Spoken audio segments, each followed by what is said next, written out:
Sungguh keterlaluan sekali Deddy Sitorus, politisi PDIP, menuduh bahwa orang-orang atau buzzer Mulyono atau ternak Mulyono dibayar dari judi online.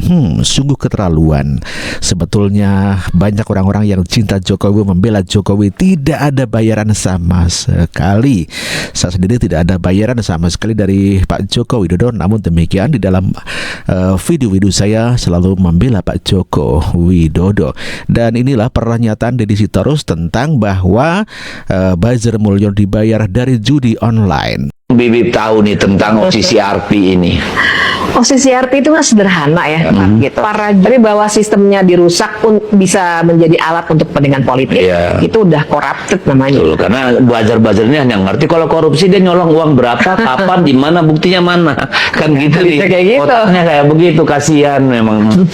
Pusing kita ngadapin, tapi nggak apa-apa lah, kan mereka jadi bisa makan. Itu juga yang sering. Kalau misalnya ada serangan ke medsos gue juga ya semoga banyak rezeki ya Bu ya, gitu aja lah. Entah siapa yang bayarin itu, kabar-kabarnya sih duit judol katanya. Katanya gitu ya. Buzzer-buzzer itu, iya kalau enggak siapa yang mau bayarin mereka? Berarti bocorannya sama nih. Bahkan secara gamblang sebenarnya mereka sedang menuduh PDI Perjuangan dan Tempo. Iya, baca. Lah kita kenal apa OCCRP? Nggak ada yang kenal. Nah itu aneh itu. Jadi mereka mau mentwist bahwa seolah-olah ini adalah kerjaan politik gitu ya, bekerja sama dengan media massa PDI Perjuangan. Bahkan seorang warga yang sangat mendukung Pak Joko Widodo tidak rela bila dia dikatakan sebagai buzzer Mulyono dan dibayar. Dan kalau bisa membuktikan Pak Jokowi membayar dirinya, maka dia siap membayar 2 juta. Dan inilah pernyataan warga itu. Pas lihat akun abang ini WKWK buzzer Mulyono, nih. Daripada kamu bilang begitu, saya kasih sayembara buat siapapun termasuk akun ini yang bisa membuktikan bahwa saya ini buzzer. Saya kasih uang tunai sebesar 2 juta rupiah. Gimana? Berani nggak? Ayo. Yang bisa nemuin bukti bahwa saya ini buzzer, bahwa saya ini dibayar oleh orang-orang tertentu. Kan buzzer kan begitu. Saya kasih uang 2 juta rupiah yang bisa membuktikan. Silakan stitch video ini, kasih bukti yang nyata. Jangan cuman omon-omon belaka, gitu ya. Dan ya konten saya banyak sekali sebenarnya, dan itu nggak melulu menjadi membahas politik. Ada beberapa hal tentang hukum, ada beberapa hal tentang lainnya, beberapa kasus lainnya. Cuman ya mungkin kayaknya yang buzzer dia. Cuman ya itu ya, kalau yang bisa nemuin bukti bahwa saya buzzer, saya kasih 2 juta rupiah. Oke? Itulah tantangan seorang warga yang punya akun di mana dia menantang apabila ada seorang pendukung Anies dan Partai Kebo bisa membuktikan kalau warga ini buzzer, maka dia menyiapkan 2 juta rupiah.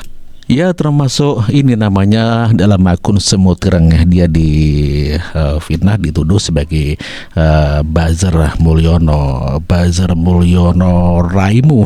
Demikian sampai dia marah. Buzzer Mulyono matamu kuwi, kok iso buzzer Mulyono iki lho.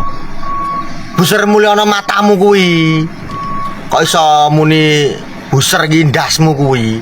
Takonono Mulyono dhewe kono lho, utawa Gibran utawa Kesang kuwi.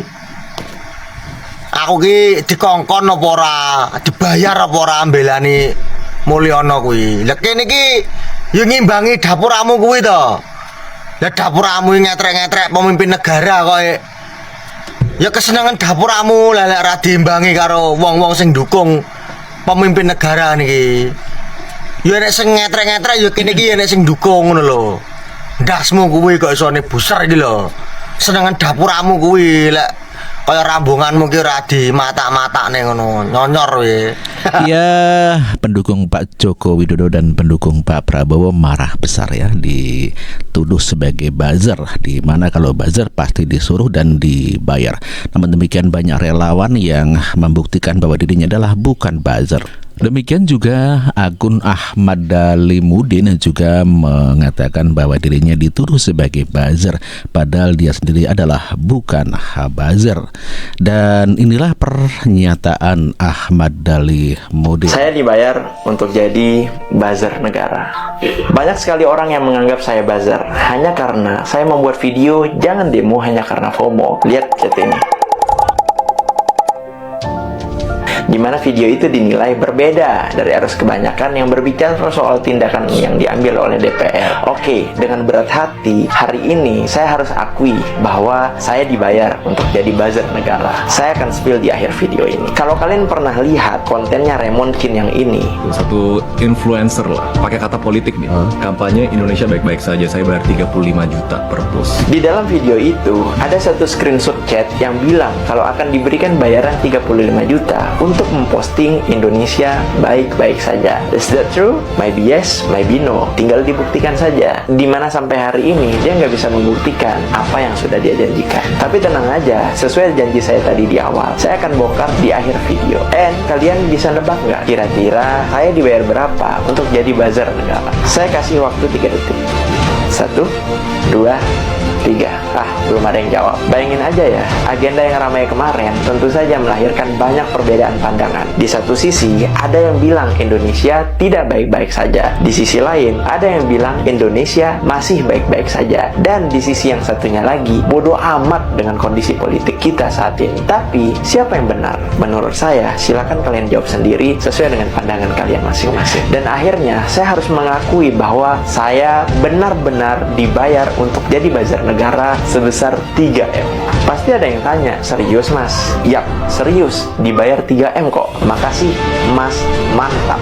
Gokil kan? Gokil banget dong. Banyak banget itu duit. Kalau luar biasa, pendukung Pak Jokowi dan Gibran serta Pak Prabowo begitu sangat ikhlas dan hanya dibayar dengan 3M. Makasih mas, mantap. Demikian juga di dalam podcastnya, di sana ada yang mengatakan bahwa para buzzer dibayar 15-20 juta per video. Demikian kata seorang yang diwawancarai oleh Novel Baswedan.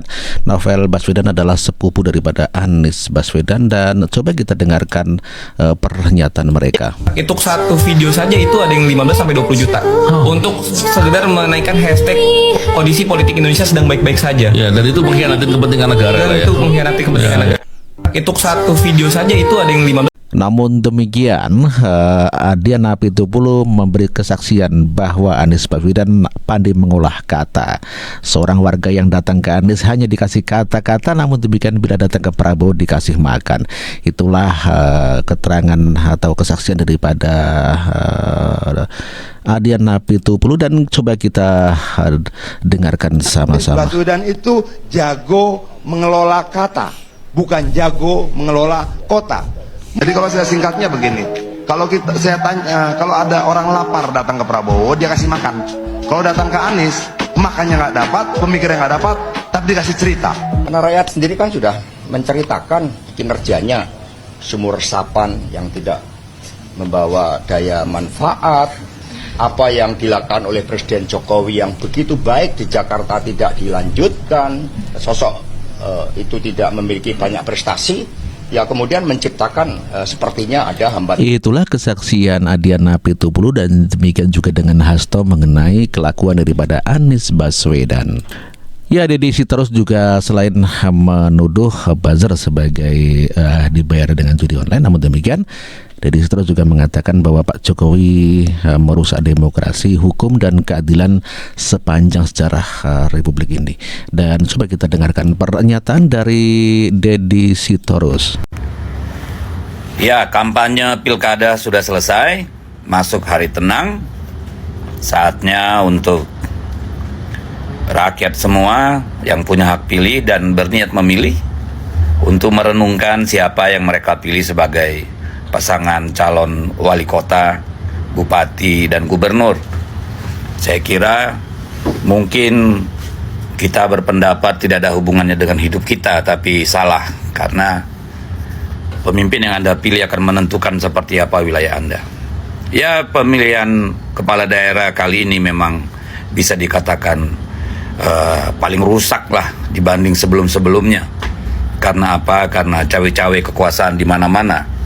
Daerah yang paling parah itu ada di Sumatera Utara, di Lampung, Banten, DKI Jakarta, Jawa Tengah, Jawa Timur, di Kalimantan Timur, di Sulawesi Utara, daerah-daerah di mana ada kepentingan Mulyono dan oligarki, serta para politisi jahat yang maunya membajak demokrasi. Demokrasi itu bukan cuma hasil, demokrasi itu juga proses.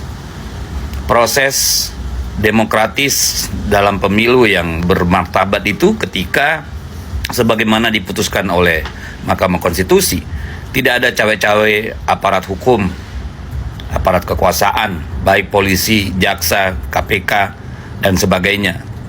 Tidak ada cawe-cawe ASN, PJ, dinas, sampai kepala desa. Tidak ada politik uang dan sebagainya yang merusak peradaban politik. Ya, ini mungkin kutukan buat kita karena menghadirkan seorang pemimpin yang megalomania yang menjadikan NKRI, Negara Kesatuan Republik Indonesia, selama 10 tahun menjadi negara konten dan republik influencer yang kemudian dipadukan dengan sikap yang seolah-olah populis, bagi-bagi sembako, bagi-bagi kaos di sana sini, turun ke sana kemari, bukan karena keberpihakan kepada rakyat, tapi mau mengelabui rakyat. Betapa kacau balaunya pengelolaan sumber daya alam kita, karena semuanya dibagi-bagi kepada oligarki, para naga-naga. Semuanya ditumpangi, apakah itu hilirisasi, food estate, semua ditumpangi kepentingan pribadi, bahkan IKN. Ini emang gila sih. Soeharto saja tidak segila itu. Belum ada pemimpin yang kemaruknya luar biasa seperti sekarang ini. Jahatnya luar biasa. Influencernya jutaan, ya, luar biasa. Semua bisa dibeli dan dikendalikan. Karena apa? Elit-elit kita itu semua pragmatis, pengen dapat jabatan, dapat uang, dapat proyek, nggak peduli institusinya rusak, nggak peduli undang-undang ditabrak, tidak peduli etika dan moral. Tapi ya sudah, mari kita lihat nanti akhirnya seperti apa. Mudah-mudahan Pak Prabowo yang sudah pulang dari luar negeri bisa menertibkan ini semua, supaya bangsa ini bisa maju, bukan malah mundur. Di tangan Jokowi, demokrasi kita, penegakan hukum kita, etika dan moral, semua menguap dan menghilang. Mengerikan. Silakan pilih calon Anda, siapapun yang terbaik, yang menurut Anda memang mampu dan bisa membuat kehidupan di wilayah Anda masing-masing menjadi lebih baik. Mari kita kembalikan martabat warga negara, rakyat, demokrasi, dan hukum. Merdeka!